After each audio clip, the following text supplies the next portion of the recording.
What a year for you. Let's just look at the last 12 months. Gold Cup a year ago, you bring home the hardware. You're with your club. You get the MLS Cup. You get married in the off season. You've been with U.S. men's national team, and maybe, just maybe, the World Cup lies ahead. So what's the last 12 months been like for you? Has it been the best of your career? I mean, it's been a lot of fun, that's for sure. It's been just a whirlwind, really. Been all over the place. You get in one city, play a game, feel great about it, and then it's off to the next, and you got to win the next one. And so you got to just kind of forget and get ready and get focused. So I guess the best word would be a whirlwind. It's been crazy, but it's been a lot of fun. And it's all kind of coming, and I don't want to say the end of your career, but in the ending, toward the end of your career. You're 32, you've been in the league for 14 years. You'll play a little longer, but all this great stuff for you, Kyle, is happening with the national team, your life, the club, everything, in the latter stages of your career. Would go back 14 years to Miami. Would you have ever expected any of this to unfold like this? I guess you never know. You're always looking forward. You're always thinking, okay, if I put in this hard work, it'll pay off. It'll pay off. And so I guess I always hoped. I always wanted to be ready if ever I got my chance. And so I always kept working hard, kept putting in the extra work after practice so that if I did ever get a chance, a legitimate chance, that I'd be ready to take it. And yeah, so I guess, you know, I didn't really see it happening this late, but I always believed that it could happen. And if it does, be ready. Talk to me from your days of first joining the league and really beginning to pay attention maybe to U.S. soccer to where things are now.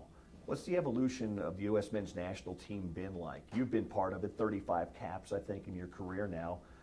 How have you seen the evolution over the last 14 years of where, on the national and worldwide stage, American soccer is? Well, I mean, I even go back further than that. I remember watching on TV the World Cup '90. It was the first time the U.S. got into the World Cup in something 50 years or something crazy. And it was just barely on TV. But I just remember seeing that, and kind of I got to watch them every once in a while when they'd come to RFK in Washington, D.C., and I'd watch the games, and all those guys were my heroes, but I didn't know who they played for and little things like that. We didn't know what professional soccer meant. And so to see where we're at now, that everybody can watch the U.S. national team players play with the U.S. team, and then they can see, okay, this guy plays in Salt Lake, this guy plays in Kansas City, and that's just progress right there. Is if we can have players that are playing their professional clubs here in the United States, it's going to ultimately make soccer grow bigger, and it's going to make our team better.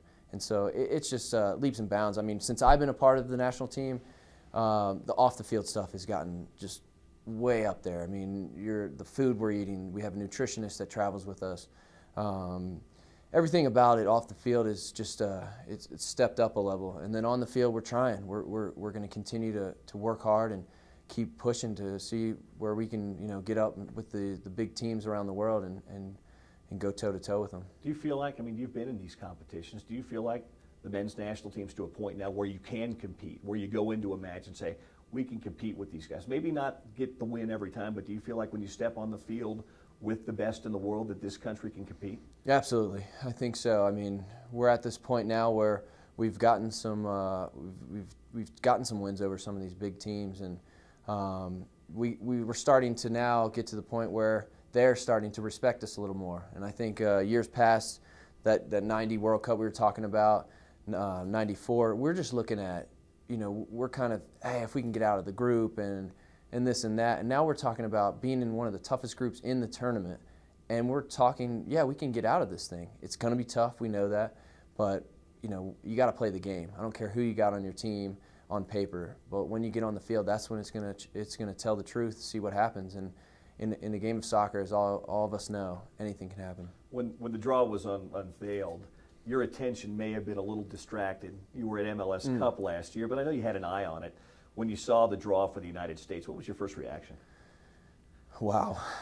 I guess, you know, most of it was excitement. I think if you get to this World Cup tournament and you can actually play against the best, some of the favorites of the tournament, that's what it's about. I mean, it's about challenging yourself against the best, and we got a chance right off the bat. We don't have to get out of the group to do anything to finally play against the top. They're there. So it'll be tough. It's going to take everything we got. We're going to have to prepare perfect. We're going to have to play the games perfect. And if we can do all those, get a little bit of luck on our side, we can win those games and get out of the group. But it's going to take everything we got. I would guess as a competitor, and you guys are all competitors, there's got to be something cool about knowing Portugal and Germany and Ghana, some of the best clubs in the world, countries in the world, are there for the taking. Absolutely. I mean, we can only look at it this way. If we can get out of this group, the confidence that we're going to be having is going to be sky high. And the confidence and momentum, it's something that is dangerous. So we know it's going to take some focus. It's going to take all that stuff, and it's going to take a group that's so together and tight knit that anything can't really bother us. But if we can get out of this group, anything's possible. You start to dream. You've put that kid on 35 times plus for the United States. Take me back to the first time you were invited in. You got that first cap. You put that kid on for the first time. What was that like? And do you get that same feeling today when you put it on, or is it just old hat for you? Well, I mean, the first time's a little special. I got to say it is. I mean, it's the first time you it's finally the full team. You know, I played with the youth teams, and you know, you wear the same jersey, but to play with the full team, men's national team, was just an amazing feeling. I mean, you're just so stoked about maybe trading or maybe keeping the jersey, and you're rooting. You know, it's just a bunch of emotions going on, and then it happens so quickly. And then I think as the games go on, the more you get, then you can kind of really take it in more and really experience what it is to play for the full team. But there's always high emotions and just a really unique feeling about playing with the national team. That they're all kind of one of its own, but they're special. I'm going to guess, though, to do it in Brazil at a World Cup for your country might even be that next level above. That's it. That's it. I mean, the tournament just has so much history, so many great players, so many great countries. I mean, it's really, it's kind of what the world kind of got to. Instead of having war, let's play soccer and have sport as instead of fighting.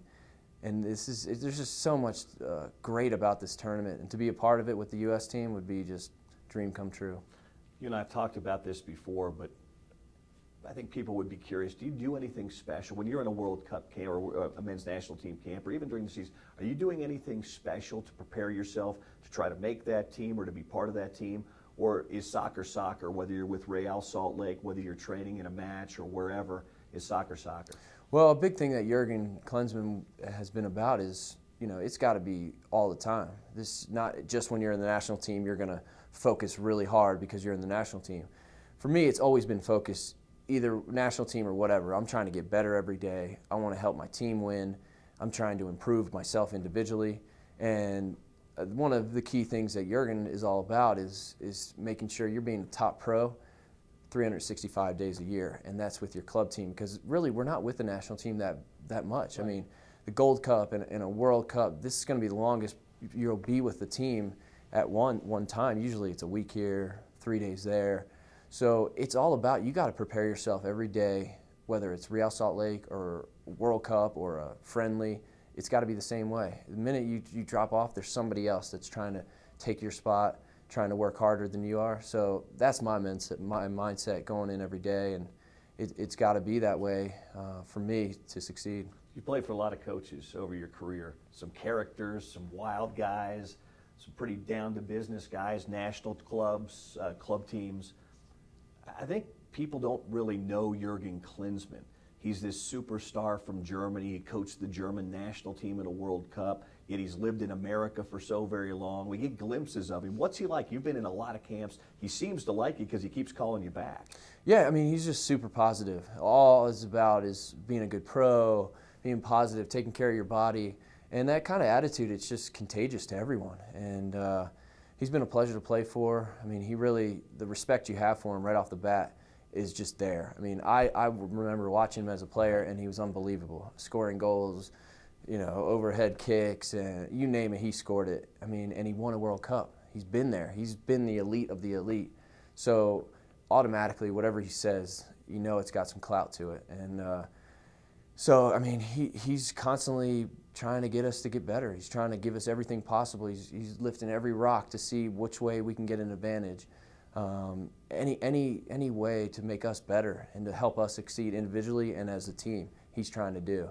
And that's what Jurgen's about. He's on that cutting edge stuff, and you know, he's trying to push American U.S. soccer to another level, and then another level after that.